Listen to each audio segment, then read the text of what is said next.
السلام علیکم ورحمۃ اللہ وبرکاتہ۔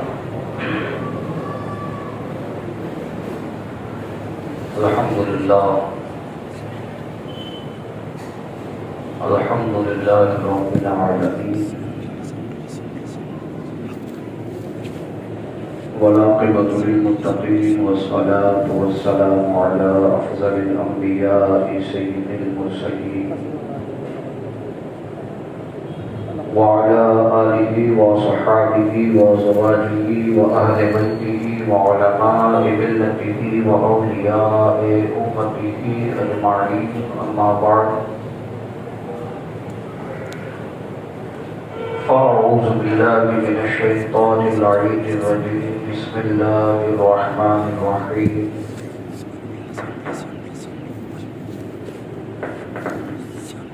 لا تجد قوما يؤمنون بالله واليوم الآخر يوادون من حاد الله ورسوله ولو كان آباءهم وأبناءهم أو إخوانهم أو عشيرتهم أولئك كتب في قلوبهم الإيمان۔ صدق الله المولان العظيم وصدق رسوله النبي الأمين الكريم، ونحن على ذلك لمن الشاهدين والشاكرين، والحمد لله رب العالمين۔ إن الله وملائكته يصلون على النبي يا أيها الذين آمنوا صلوا عليه وسلموا تسليما۔ اللهم صل على سيدنا ومولانا محمد معدن الجود والكرم، منبع العلم والحلم والحكم، صلاة وسلام عليك يا سيدي يا رسول الله صلى الله تعالى عليك وسلم۔ خطبہ مسنونہ کے بعد میں نے جس آیت مقدسہ کی تلاوت کرنے کا شرف حاصل کیا، اللہ وحدہ لا شریک قرآن مقدس میں ارشاد فرماتا ہے، لا تجد قوما یؤمنون باللہ والیوم الآخر۔ یہ ایک حصہ ہے آیت کا، ابتدائی آیت یہی سے ہے۔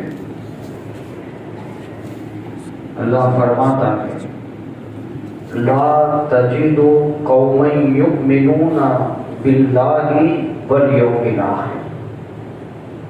تم ابتدا دیکھیں، لا تجد قوما یؤمن، اللہ فرماتا تم انہیں کبھی نہیں پاؤ گے۔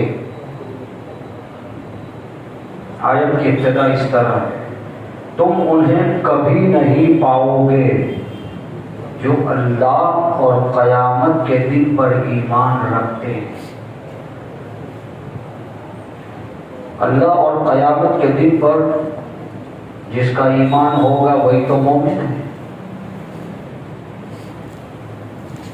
ایمان مفصل میں کیا ہے کہ میں ایمان لایا اللہ پر، میں ایمان لایا اس کے رسولوں پر، میں ایمان لایا اس کے فرشتوں پر، اور میں ایمان لایا قیامت کے دن پر۔ یوم الآخر، آخری دن جسے قیامت کہتے ہیں، حشر کہتے ہیں، تم انہیں کبھی نہیں پاؤ گے جو اللہ پر اور قیامت کے دن پر ایمان رکھتے ہوں گے۔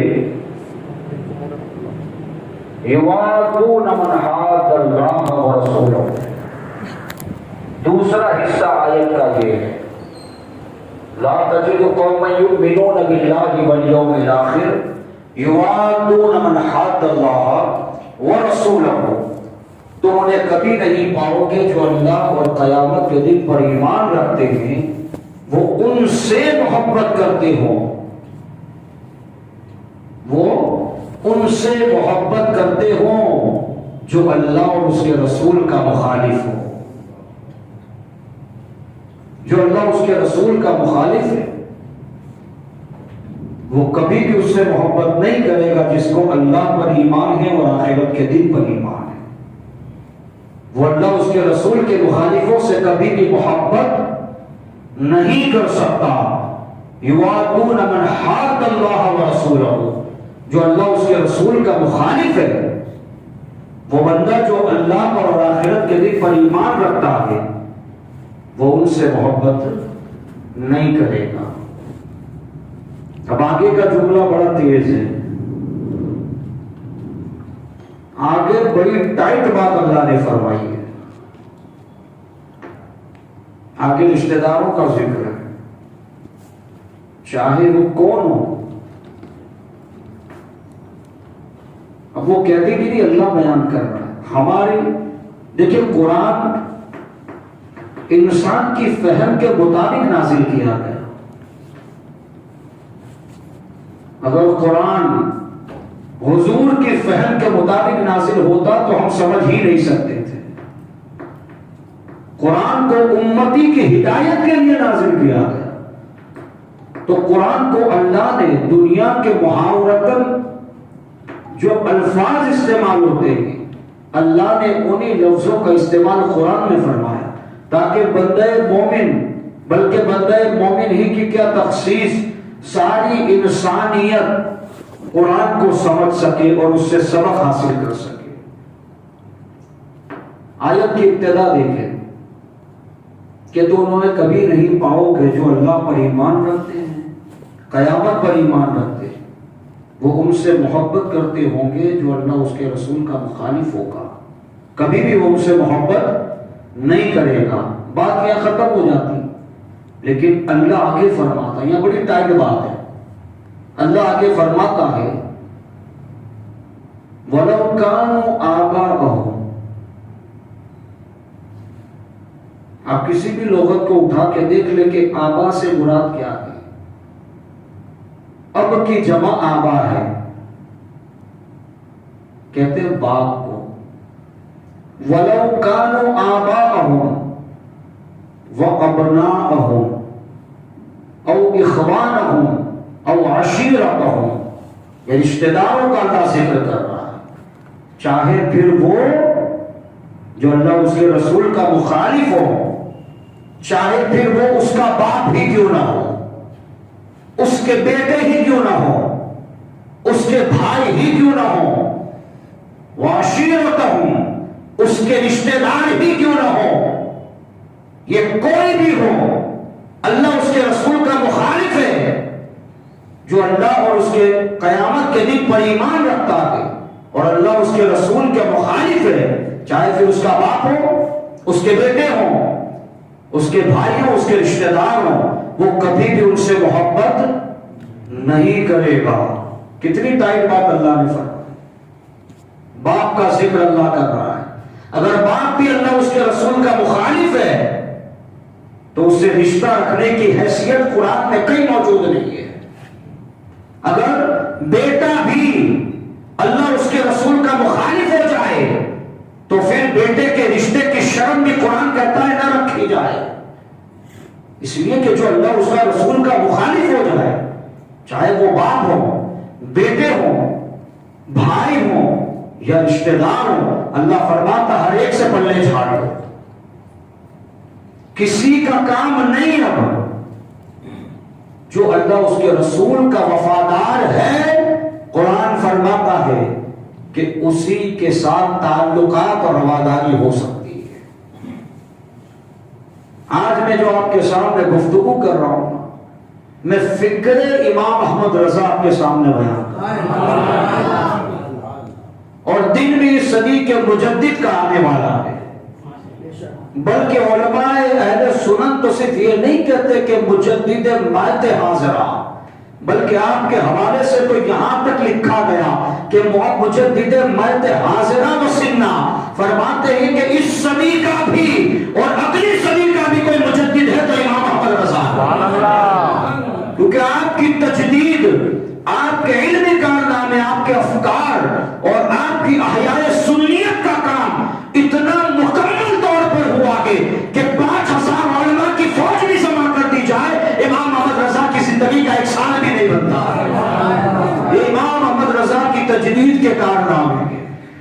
تو فکر رضا میں آپ کے سامنے پیش کر رہا ہوں کہ جیسا کہ قرآن میں رب تبارک و تعالیٰ نے فرمایا کہ جو اللہ پر ایمان رکھتا ہے، قیامت کے دن پر ایمان رکھتا ہے. بڑے نا تو کیا دیکھ لو درود پاک پڑھے اللہم صلی اللہ علیہ وسلم سیدنا و مولانا محمد معدن الجود والکرم والہ واصحابہ وبارک وسلم. صلاۃ و سلام علیک یا سیدی یا رسول اللہ صلی اللہ تعالی علیہ وسلم. کتنی ٹائٹ بات اللہ نے فرمائی. اگر یہی بات اعلیٰ حضرت کہیں تو کہتے انہوں نے کافر بنانے کی فیکٹری کھول دی. امام محمد رضا کی تاریخ آپ پڑھیں، جن جن پر حسام الحرمین میں اعلیٰ حضرت نے کفر کے فتوے لگائے، تو کیا اعلیٰ حضرت نے ڈائریکٹ کفر کے فتوے لگائے؟ کیا ان کو موقع نہیں دیا؟ اعلیٰ حضرت نے ان کو خط تک لکھے کہ آپ کی عبارتیں ہم تک آئی، اگر یہ عبارات آپ کی ہیں تو آپ رجوع کر لیں.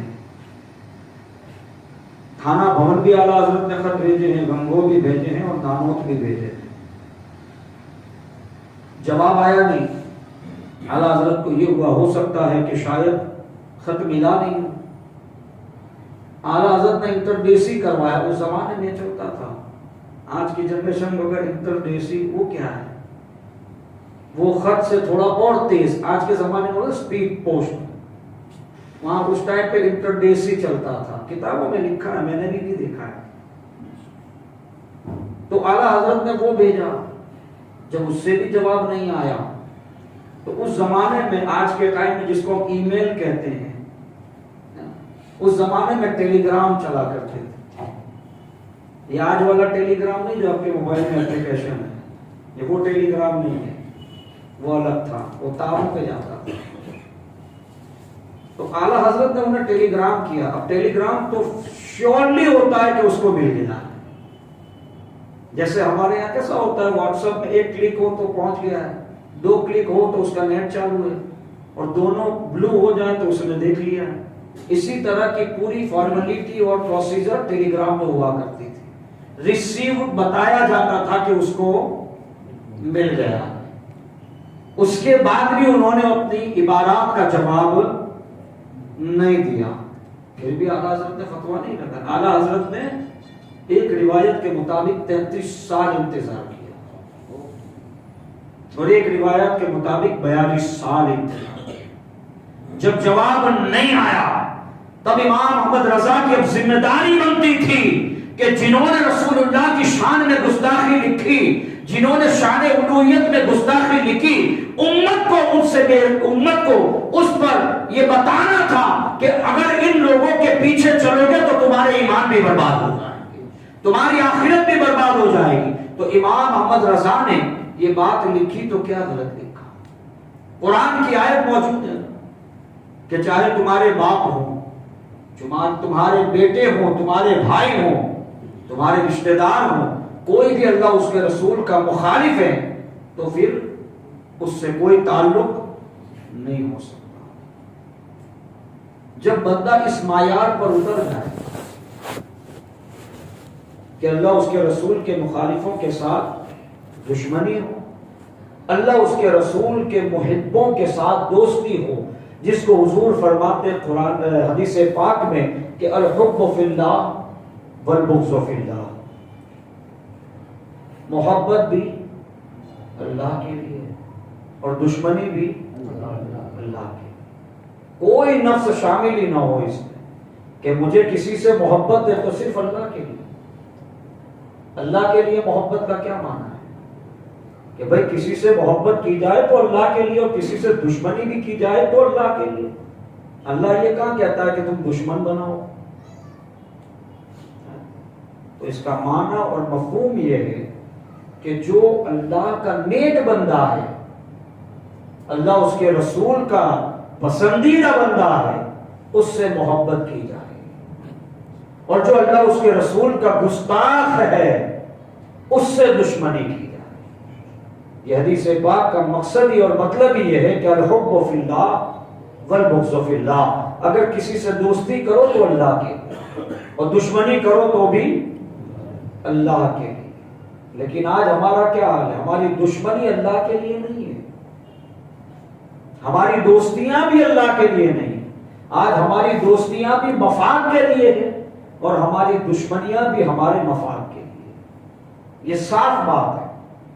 بندہ تب کامل ایمان والا ہوتا ہے جب اس کا سارا معاملہ اللہ کے لیے ہوتا ہے۔ بھائی دنیا روٹ جائے ہم کو کیا، دنیا اگر برائی بھی کرے تو ہمیں کیا، اگر ہم حق پر ہیں، اگر ہم اہدنا الصراط المستقیم کے راہی ہیں، تب ڈرنے کی کوئی ضرورت نہیں ہے۔ تب اس حدیث پاک کے مصداق بنو گے الحب فی اللہ والبغض فی اللہ، کہ محبت بھی ہو تو اللہ کے لیے اور دشمنی بھی ہو تو اللہ کے لیے۔ جب بندہ اس معیار پر آ جاتا، جب اس کی زندگی ایسی بن جاتی ہے تو جانتے ہیں اللہ پھر ایسے ہی نہیں فرماتا، پھر اللہ کی بارگاہ سے انعام و اکرام کی بارشیں بھی اترتی۔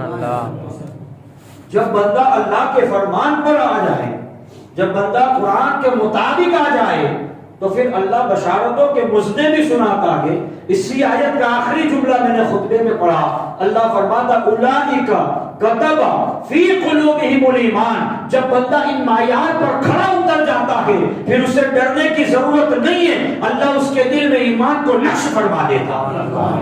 اور جس کے دل میں اللہ ایمان نقش کر دے، سمجھ میں آتی بات نقش کس کو کہتے ہیں؟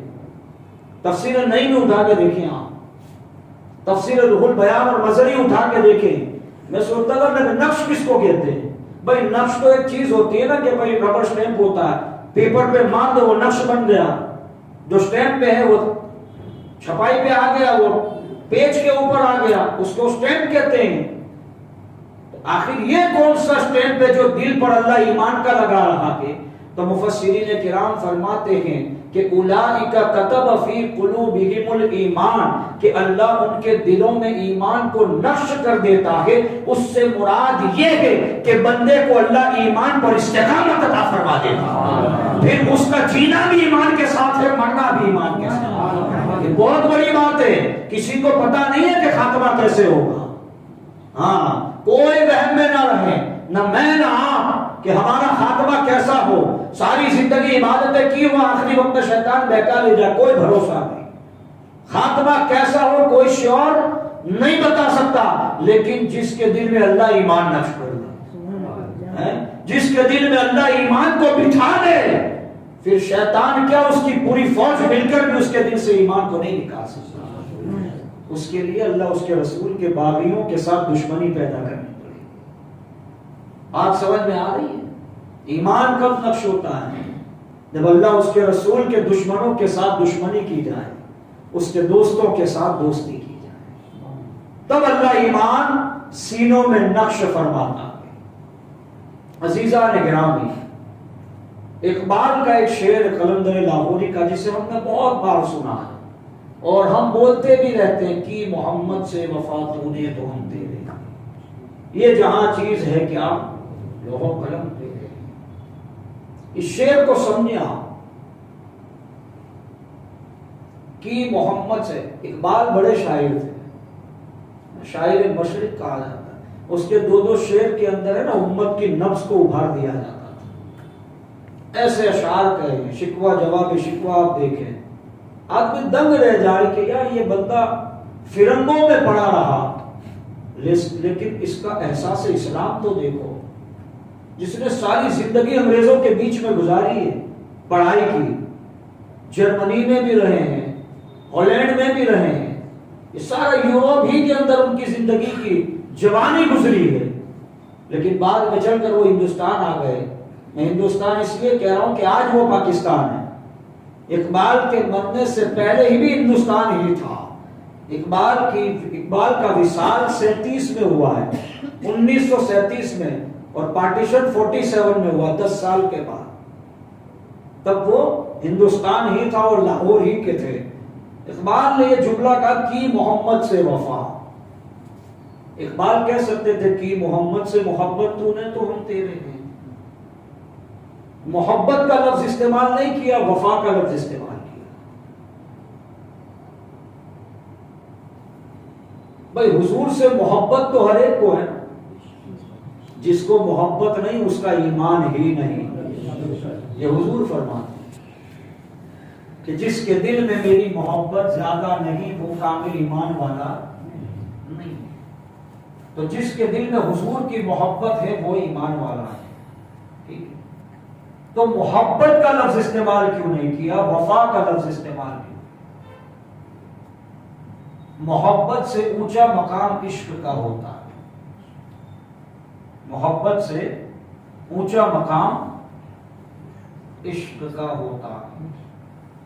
محبت میں بندے کو اپنی بھی فکر ہوتی ہے، اپنے محبوب کی بھی فکر ہوتی ہے. اور عشق کا معاملہ ایسا ہے جہاں پر بندے کو اپنی نہیں اپنے محبوب کی، اپنے معشوق کی فکر ہوتی ہے. اور وفا کا معاملہ جانتے ہیں یہ ایک سٹیج اور اوپر ہے. محبت سے اوپر عشق ہے اور عشق سے اوپر وفا ہے. وفا کا معاملہ یہ ہے کہ نہ مجھے اپنی فکر ہے نہ مجھے اطراف کی فکر ہے، مجھے فکر ہے تو وعدے وفا کرنے کی فکر ہے. یہ وعدہ وفا جس کو بولتے ہیں یہ وہی وفا ہے. اقبال کہتے ہیں کہ محمد سے وفا. وفا کا معنی یہ ہوتا ہے کہ بندہ محبت اور عشق سے بھی تجاوز کر جائے، اس کو وفا کہتے ہیں. وفا کا معاملہ یہ دیکھ لیں کہ جب حضور علیہ الصلوۃ والسلام صحابہ کے درمیان موجود تھے، وہ صحابہ کی محبت نہیں عشق تھا. سمجھ رہے ہیں؟ صحابہ جب حضور کے سامنے اور حضور صحابہ کے سامنے، وہ صحابہ کا حضور سے عشق تھا، لیکن ظاہری طور پر حضور کے تشریف لے جانے کے بعد کیا صحابہ کسی مارکے میں نہیں گئے؟ حضور کے تشریف لے جانے کے بعد صحابہ نے دین کے کام کو سٹاپ کیا، حضور کے نام پر آگے بڑھتے چلے گئے. اسی کو وفا کہتے ہیں. اسی کو وفا کہتے ہیں کہ حضور جس مشن کو لے کر گئے اب کسی کی فکر نہیں کرنی ہے، حضور سے وفا کرنی ہے، حضور کے مشن کو آگے لے کے جانا ہے. اس کو وفا کہتے ہیں. تو عزیزان گرامی، یہ وفا کا سلسلہ جب آگے بڑھتے بڑھتے اولیاء کاملین پر منتقل ہوا اور اولیاء کاملین سے مجددین میں منتقل ہوا، ہر صدی کا مجدد اپنے وقت اور اپنے دور کے تحت اپنی اپنی تجدیدی کارنامے کرتا گیا. اب آئے اس صدی میں جس صدی میں علامہ احمد رضا کو اللہ نے بخشا. عزیزان گرامی، وہ دور کیسا تھا؟ 1857 کا معاملہ اٹھا کر دیکھے، تاریخ ہندوستان پڑھ کر دیکھے کہ انگریزوں نے کیسا فتنہ برپا کیا. انگریز جب یہاں پر آئے انہوں نے ہر ایک کو شکست دی. وہ نہ ہارا تو مسلمانوں سے کبھی نہیں ہارا، مسلمانوں نے کبھی اس کو جیتنے نہیں دیا. انگریز ہمیشہ پریشان رہا. آخر ہم نے ہر قوم کو ہرایا، دنیا کے ہر قبیلے کو ہرایا. ہمارے پاس فوج کی طاقت ہے، ہمارے پاس اسلحوں کی فراوانی ہے. ہم نے طاقت کے بلبوتے پر دنیا کی بڑی بڑی حکومتوں کو سرنگو کیا، لیکن یہ مسلم قوم کو ہم جھکا نہیں سکتے. آخر اس کی کیا وجہ ہے؟ مسٹر ہمفرے کے اعتراف اب کتاب دے رہا ہوں نا، وہ اٹھا کر پڑھے نا کہ ہمفرے نے جو انگلستان کا، انگریزوں کا سب سے بڑا ایجنٹ تھا، جاسوس، خبری جسے کہتے، اس کو ہندوستان کے مشن کے لیے بھیجا گیا تھا کہ تو یہاں اور یہاں آ کے ہمیں بتا. بہت سارے کارنامے اس نے یہاں کیے، اس کی ایک اپنی تاریخ ہے، بہت ساری تاریخ. اس میں ایک کام یہ بھی اس کو دیا گیا تھا کہ تو ہمیں یہ بتا کہ مسلمانوں کو کیسے ہرایا جائے. اور ایک کام یہ بھی تھا کہ تجھے وہاں پر جا کے لوگوں کو عیسائی بنانا ہے. اور ایک کام یہ بھی اس کو دیا گیا تھا کہ تجھے مسلمانوں میں نقلی سید پیدا کرنا. ہاں، اس کے اعتراف میں پڑھ رہا، میں حوالہ دے رہا ہوں، اس نے لکھا ہے اپنی کتاب میں، انگریزی میں لکھا، اس کا ترجمہ دنیا کی زبان میں ہوا ہے، تقریباً زبانوں میں اس کا ترجمہ ہوا. تو ہمفرے نے جب یہاں کے مسلمان کو غور سے دیکھا، کیونکہ 1400 سالہ تاریخ اسلام کی جو وراثتیں چلی آ رہی تھی، ہندوستان کے مسلمانوں کے دلوں میں بھی وہی وراثت موجود تھی، لیکن جب اس نے غور سے ایک مسلمان کی زندگی کا معائنہ کیا ہندوستان میں، تو اس نے رپورٹ میں یہ پیش کیا کہ اگر مسلمان کو ہرانا ہے تم طاقت سے کبھی نہیں ہرا سکتے، کثرت فوج سے ان کو کبھی نہیں ہرا سکتے، جنگ کے اسلحوں سے اور اس کی فراوانی سے تم کبھی نہیں ہرا سکتے۔ اگر ان کو ہرانا ہے تو ایک واحد طریقہ ہے جو بظاہر بولنے میں تو آسان ہے، کرنے میں آسان نہیں ہے۔ اس نے یہ کہا تھا، اس نے یہ کہا تھا کہ مسلمان کو ہرانا ہے تو ان کے دلوں سے ان کے نبی کی محبت کو نکالو، پھر ان سے لڑنے کی ضرورت نہیں، اپنے آپ زیر ہو جائیں گے، یہ اس کے اعتراف میں جملے ہیں۔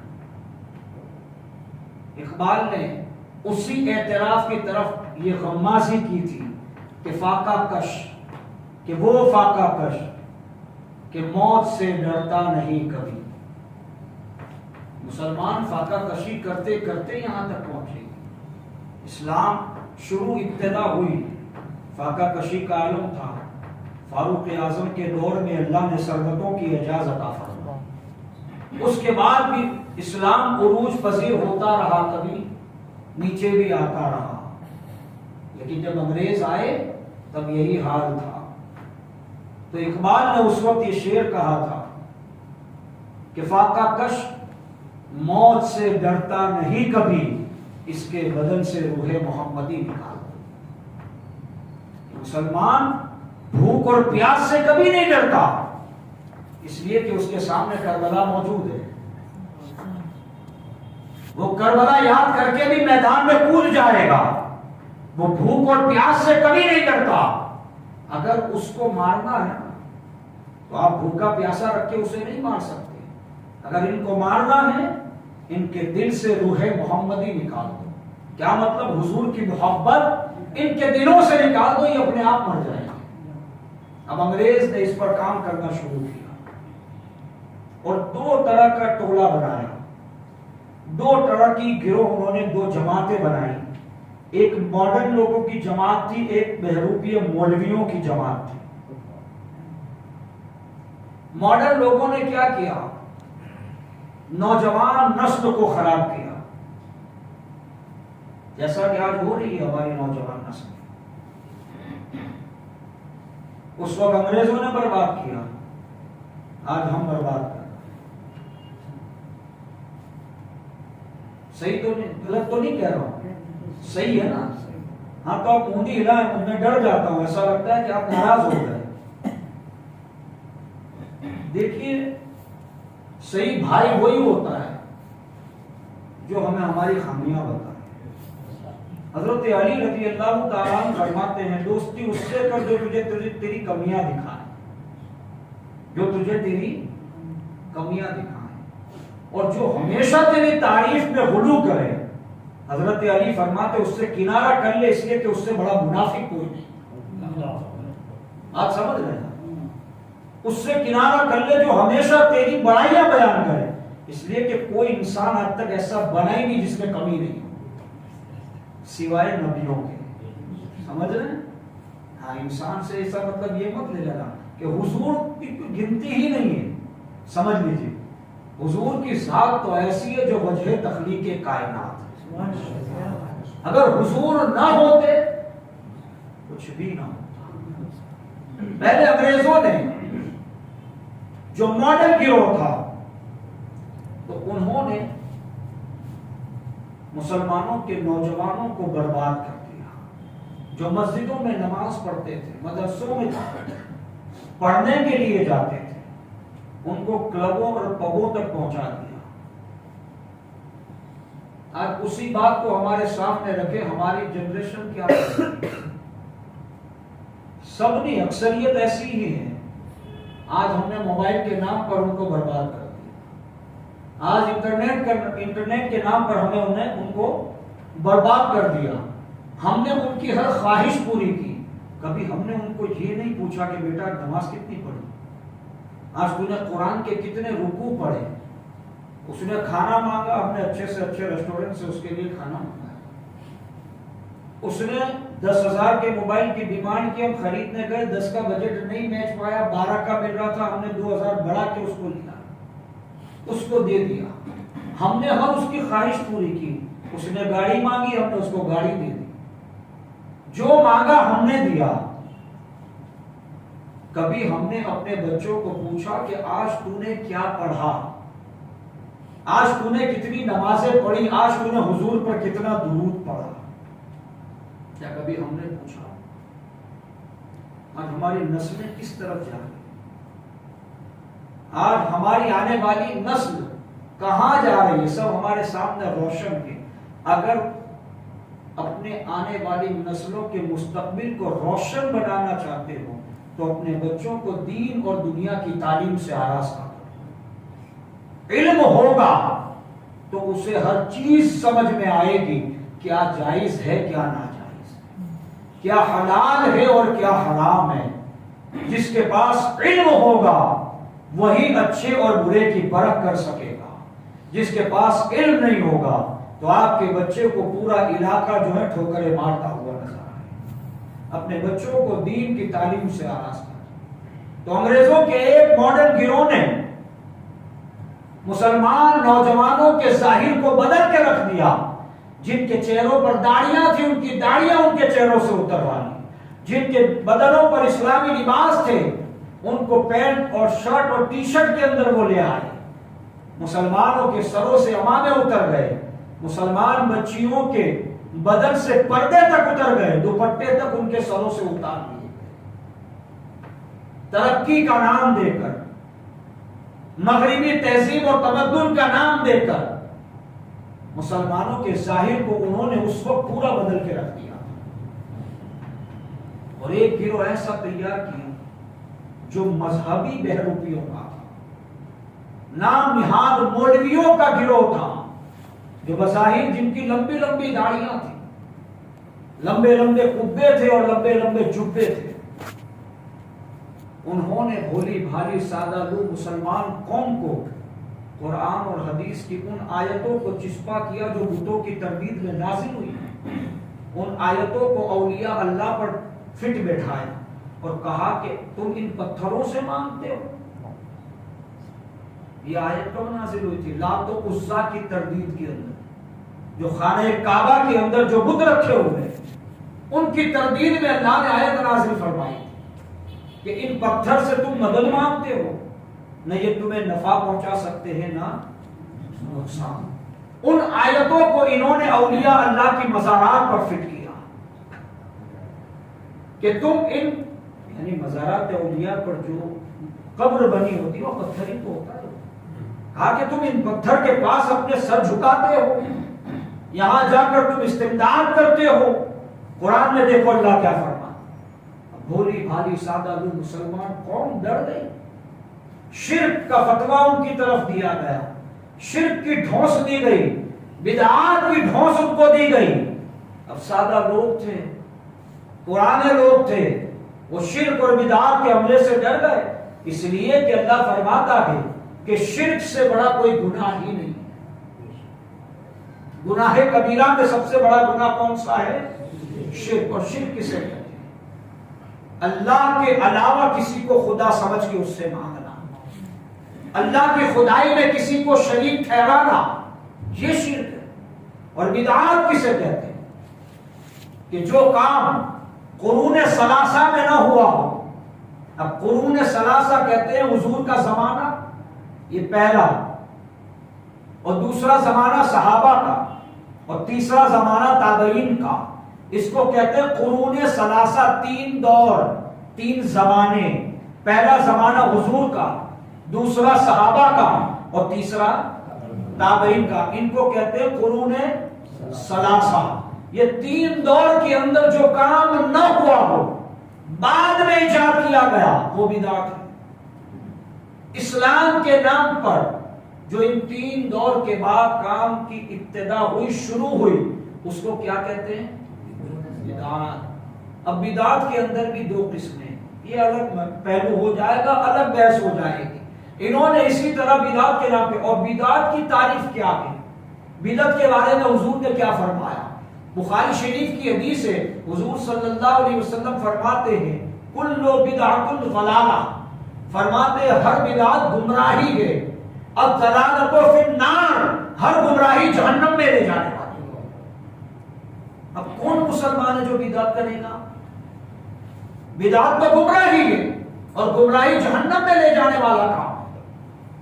تو انہوں نے شرک اور بدعت کے نام پر مسلمانوں کو ڈرایا، ایسی ایسی بارات بھی تھی کہ معاذ اللہ کہ حضور کو مشکل کشا نہیں مان سکتے، ان کی کتابوں میں موجود ہے کہ حضور سے مدد نہیں مان سکتے۔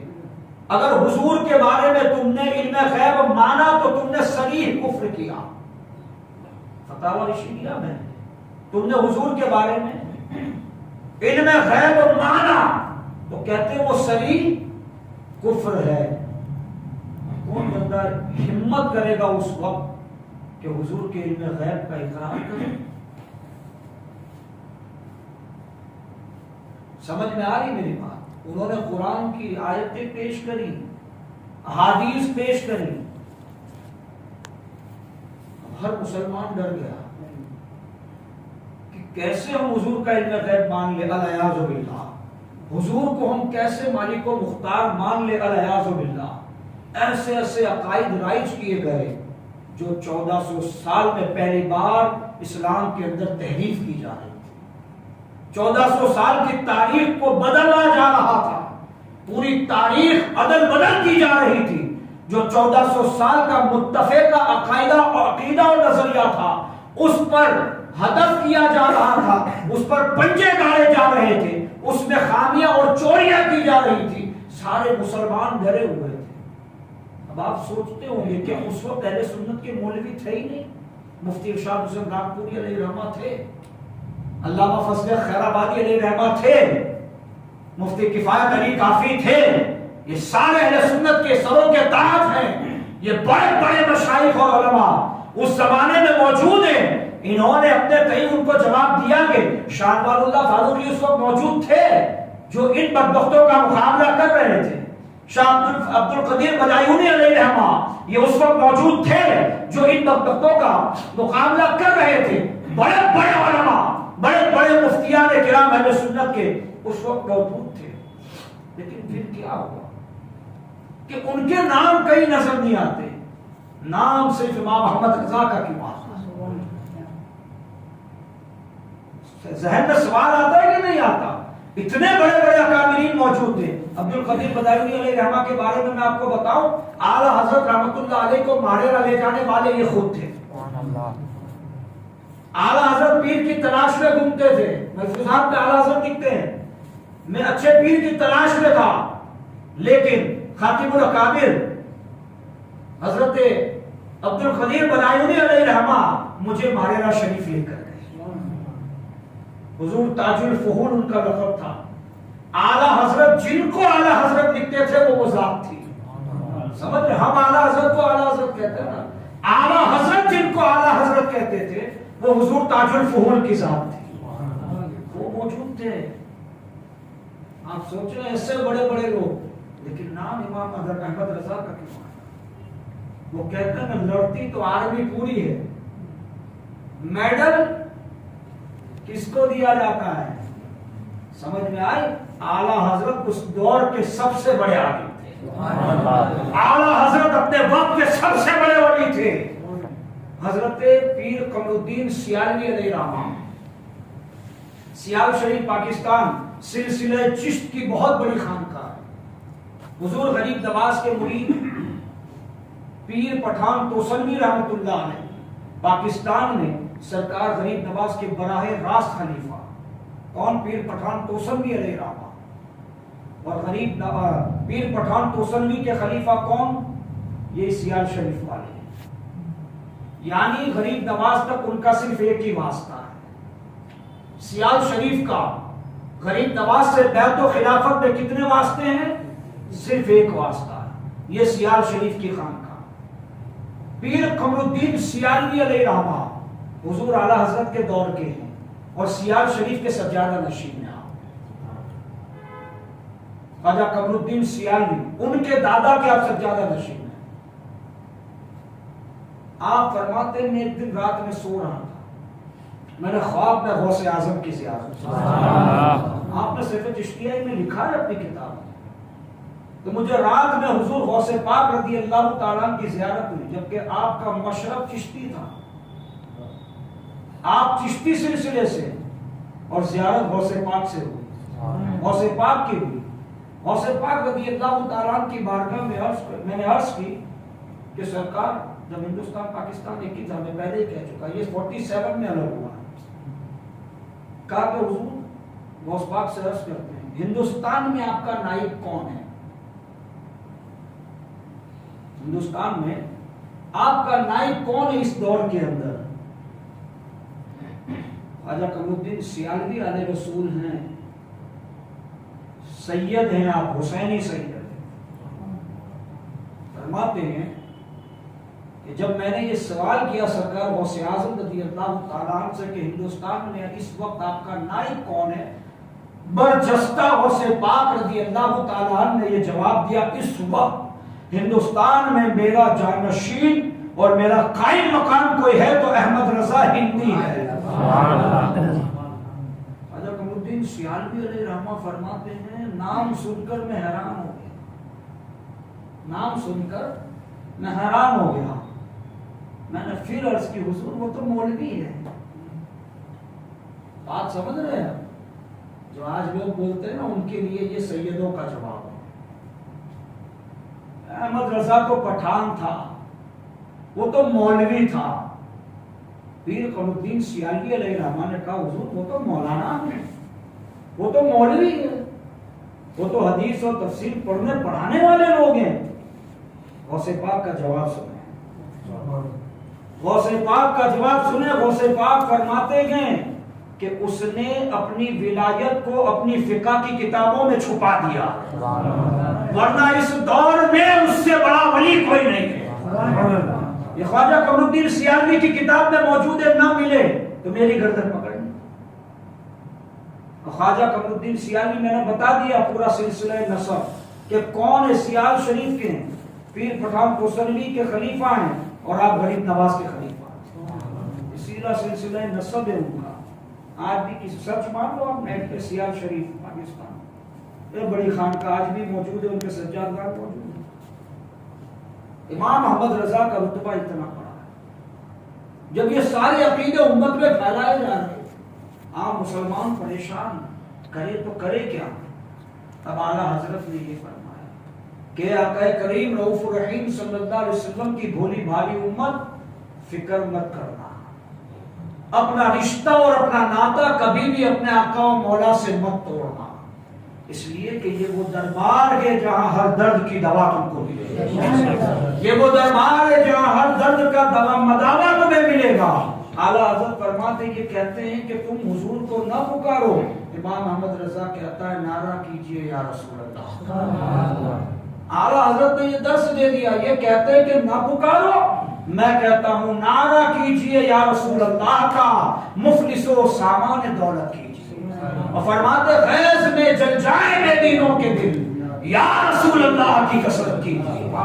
امام احمد رضا نے عقیدہ دیا, اور کاسف شعر کے ذریعے نہیں کہوں گا, قرآن و حدیث سے ثابت کر کے بتاؤں کہ جب جنگ نہاون کے اندر مسلمانوں کو شکست ہو رہی تھی, حضرت خالد بن ولید نے پکارا تھا یا محمد المدد, یا محمد المدد. نہاون مدینے سے 40 میل کی دور پر تھا اور حضور ظاہری طور پر دنیا میں موجود نہیں تھے. حضور اپنی قبر انور میں موجود ہے. جب حضرت خالد بن ولید اتنی دور سے حضور کو پکار سکتے, احمد رضا بھی پکار سکتا. اس لیے کہ جب خالد بن ولید کا نبی زندہ ہے, امام احمد رضا کا نبی بھی زندہ ہے. نعرہ کیجئے یا رسول اللہ, مفلس و سامان دولت کیجئے, اور غیظ میں جل جائے بے دینوں کے دل, یا رسول اللہ کی کثرت کیجئے. امام احمد رضا نے یہ عقیدے ہم کو دیے. جب کہا گیا کہ جب بھی مدینہ منورہ جاؤ تو 40 نمازوں کی نیت کر کے جاؤ. ادھر والی جو پارٹی ہے نا وہ یہی کہتی ہے، کیونکہ حدیث پاک نہیں، بخاری کی حدیث ہے. حضور نے فرمایا کہ جس نے میری مسجد میں 40 رکعت 40 نمازیں پڑھی وہ جنت میں داخل ہوگا. جس نے 40 نمازیں پڑھی 40 وقت کی وہ جنت میں داخل ہوگا. بخاری کی حدیث ہے. اور وہ جب بھی ان کے کوئی حج میں یا عمرہ میں جاتے ہیں 40 نمازیں مسجد نبوی میں، 40 نمازیں مسجد نبوی میں، یہی چلتا ہے ان کا. کیوں؟ اس لیے کہ دوسری حدیث آئے گی تو ان کی نانی مر جائے گی، ان کے عقیدے پہ ضرب آ جائے گی. اس لیے کہ بد مذہب شفاعت کا منکر ہے. ان کے عقیدے میں کیا ہے کہ شفاعت کوئی نہیں کر سکتا.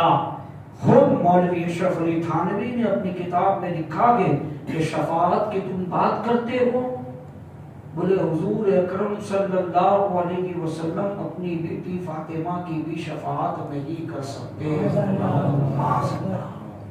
یہ اس نے اپنی کتاب میں لکھا ہے. اب اعلیٰ حضرت تک یہ بات پہنچی تو عاشق ہوگا. فکر امام احمد رضا اسی چیز کا نام ہے کہ جو نہ بھولا ہم غریبوں کو رضا، یاد اس کی اپنی عادت کیجیے. اعلیٰ حضرت فرماتے کہ حضور جب ہم کو کبھی نہیں بھولے، ہم امتی ہوں کہ حضور کو بھول جائیں. ہم سے بڑا نمک حرام کوئی نہیں ہو سکتا کہ جو نہ بھولا ہم غریبوں کو رضا، یاد اس کی اپنی عادت کیجیے. تو انہوں نے کہا کہ مدینہ جاؤ تو 40 نماز کی نیت کر کے جاؤ. روضہ رسول کے تصور لے کر مت جانا. حضور کے قبر مبارک کی مواضع اقدس کی زیارت کے غرض سے نہیں جانا. ان کی کتاب میں لکھا ہے کہ مدینہ جانا تو کیا کرنا، 40 نماز کی نیت لے کر جانا.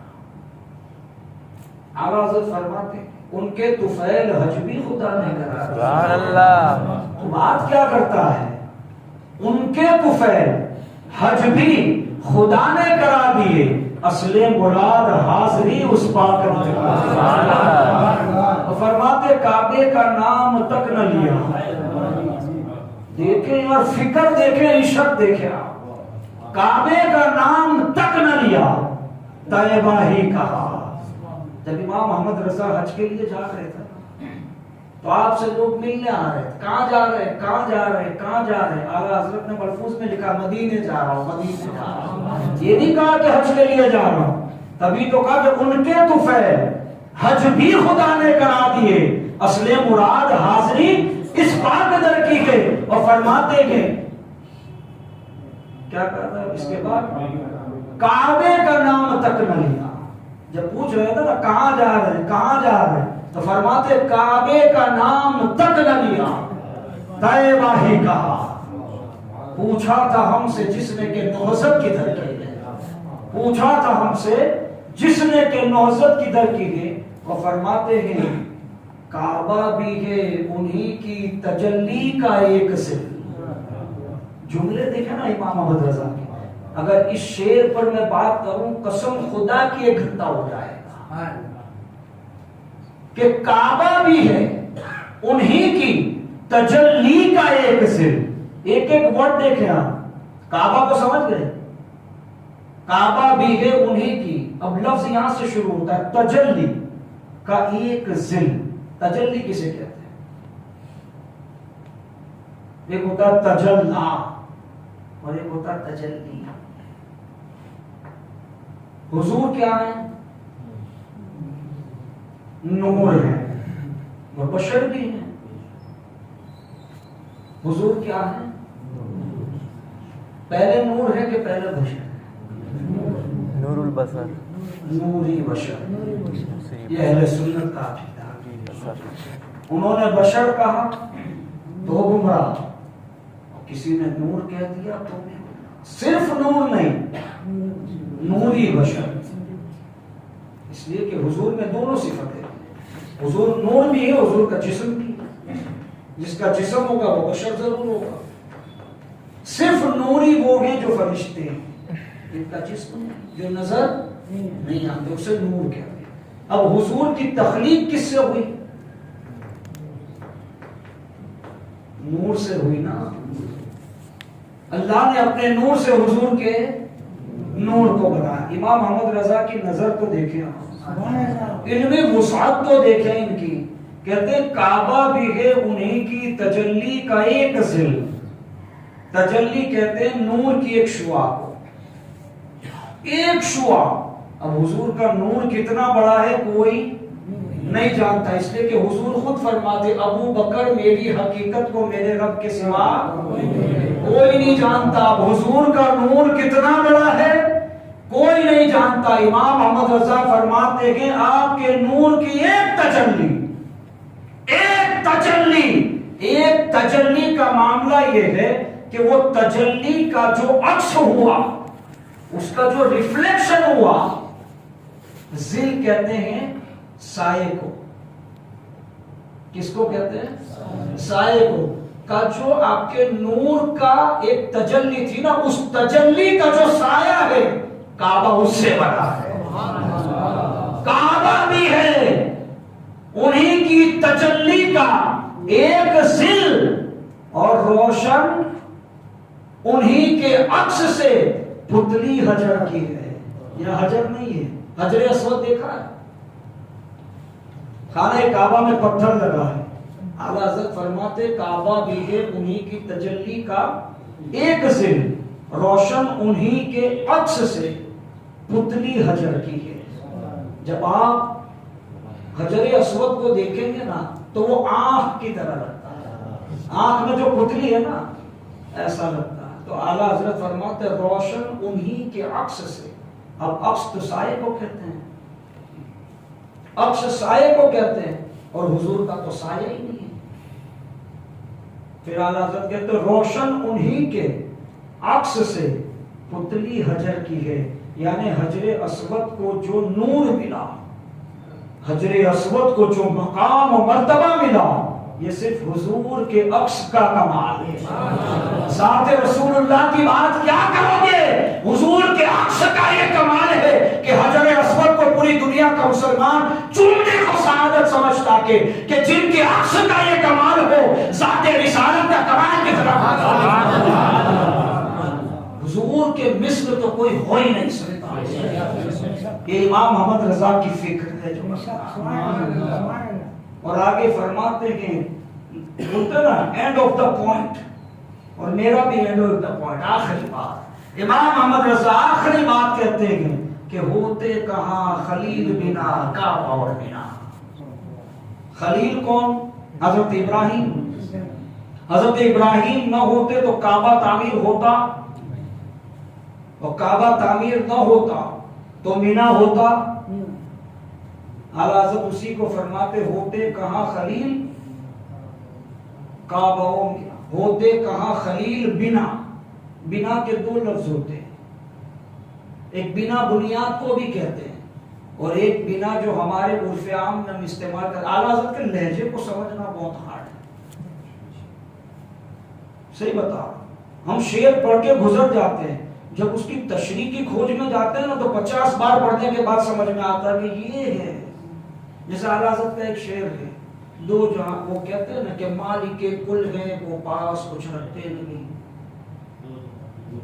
مالک کل ہیں وہ پاس کچھ رکھتے نہیں، دو جہاں کی نعمتیں ہیں ان کے خالی ہاتھ میں. سمجھنے والی بات ہے، ہاتھ خالی ہے پھر دو جہاں کی نعمت کیسے؟ تو یہ محاورہ ہے. وہ کہتا ہے نا اس کو تو خالی میں ہی پہنچوا لوں گا، یہ وہ والا خالی. سمجھ میں آئی؟ وہ والا خالی نہیں جو خالی ہے. سمجھ گئے؟ یہ اعلیٰ حضرت کا لہجہ ہے. تو بنا کے دو معنی ہوتے، ایک بنیاد کے اور ایک بغیر کے. تیرے بنا میں کیسے جاؤں گا؟ سمجھ گئے؟ سمجھ گئے؟ یہ بنا. تو اعلیٰ حضرت فرماتے ہوتے کہاں خلیل بنا، بغیر خلیل کے کعبہ اور مینا. کعبہ بھی نہیں ہوتا، جب کعبہ نہیں ہوتا تو مینا کا میدان بھی نہیں ہوتا. اور اسی کے ساتھ جو جو اللہ کی نشانیاں ہیں کچھ بھی نہ ہوتی.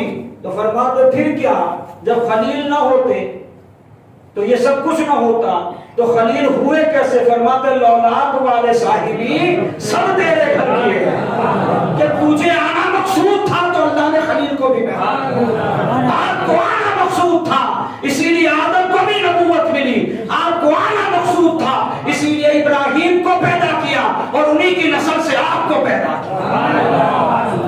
یہ امام احمد رضا کی فکر ہے، یہ آپ کا قلم ہے.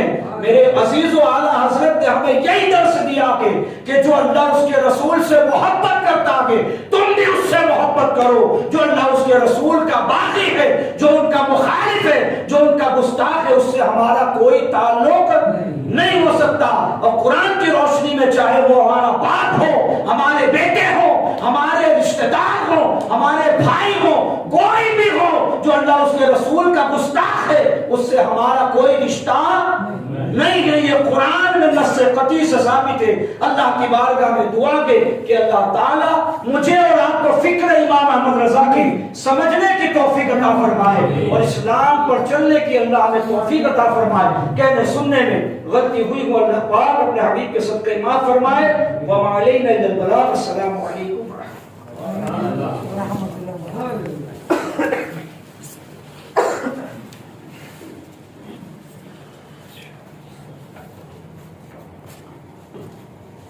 مصطفیٰ جان رحمت پہ لاکھوں سلام، شمع بز میں ہدایت پہ لاکھوں سلام. کے جلوے زمانے پہ چھانے لگے، جن کی ذو سے اندھیرے ٹھکانے لگے، جن سے ظلمت قدے نور پانے لگے، جن سے تاریک دل جگمگانے لگے، اس چمک والی رنگت پہ لاکھوں سلام. مصطفیٰ جان رحمت پہ لاکھوں سلام، شمع بز میں ہدایت پہ لاکھوں سلام. جود و عطا کس پہ برسا نہیں، تیرا لطف و کرم کس نے دیکھا نہیں، کس جگہ اور کہاں تیرا قبضہ نہیں، ایک میرا ہی رحمت میں دعویٰ نہیں، شاہ کی ساری امت پہ لاکھوں سلام. مصطفیٰ جان رحمت پہ لاکھوں سلام، شمع بز میں ہدایت پہ لاکھوں سلام. عید اہل سنت ہے احمد رضا، محسن قوم ملت ہے احمد رضا. اہل سنت یہ کہتے رہیں گے سدا، ڈالتی قلب میں عظمت مصطفیٰ سیدی اعلیٰ حضرت پہ لاکھوں سلام. مصطفیٰ جان رحمت پہ لاکھوں سلام، شمع بز میں ہدایت پہ لاکھوں